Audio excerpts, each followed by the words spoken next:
يزمه بعد يوم بالله من الشيطان الرجيم والعصر إن الإنسان لفي خسر إلا الذين آمنوا وعملوا الصالحات وتواصوا بالحق وتواصوا بالصبر. بسم الله. Kwa jina la Mwenyezi Mungu naanza kutafsiri sura hii. Ar-Rahman, mwenye kuneemesha wema na waovu duniani. Ar-Rahim, mwenye kuneemesha wema tu akhera.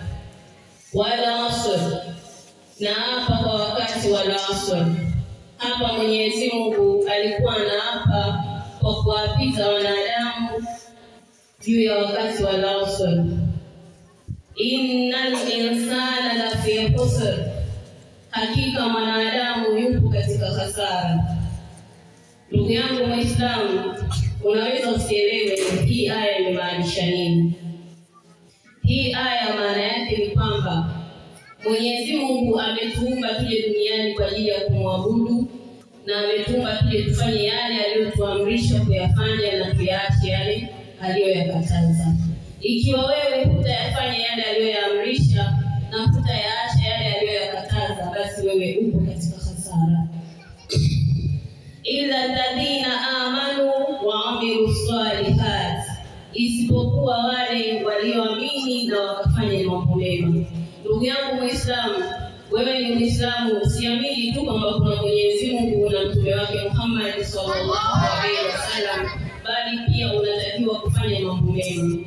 Mambo mema miongoni mwake ni kuswali swala tano, kutoa zaka, kutoa sadaka, kufunga na mengineyo mengi ambayo Mwenyezi Mungu ametuamrisha na mtume wake Muhammad sallallahu alaihi wasallam.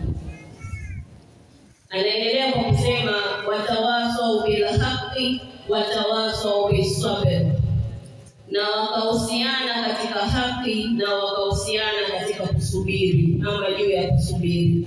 Ndugu zangu Waislamu, ukishakuwa muumini ukamwamini Mwenyezi Mungu na mtume wake Muhammad sallallahu alaihi wasallam na ukatenda mambo mema, basi wewe una wajibu wa kumwasa Muislamu mwenzio juu ya haki. Una wajibu juu ya kumkataza Muislamu mwenzio juu ya yale aliyoyakataza Mwenyezi Mungu, na kumwambia juu ya yale aliyoyaamrisha Mwenyezi Mungu. Na pia unatakiwa kumwasa ndugu yako Muislamu juu ya swala zima la subra. Subra ni ibada, ndugu zangu Waislamu. Jambo la subra ni neno dogo lakini ni kubwa sana. Katika ndoa unahitaji subra, katika shule unahitaji subra, madrasa watoto wetu hususan hawa wanaokuwa wa kike kwa wa kiume wanahitaji subra. Unatakiwa uitosheleze nafsi yako kwa kile unachokipata na usubiri kwamba wakati wako utafika, na usiwe na pupa ya kuyakimbilia mambo ambayo yako nje ya uwezo wako.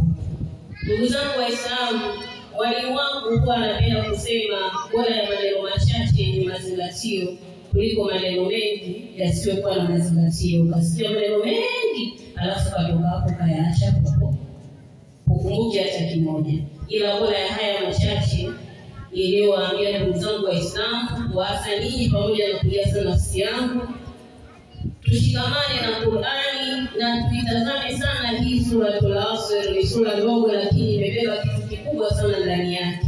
Ukiisoma vizuri na kuielewa na ukaiapply kwenye maisha yako, basi wewe utakuwa ni muumini na utakuwa miongoni mwa wale wa peponi. Wa hadha, assalamu alaykum wa rahmatullahi wa barakatuh.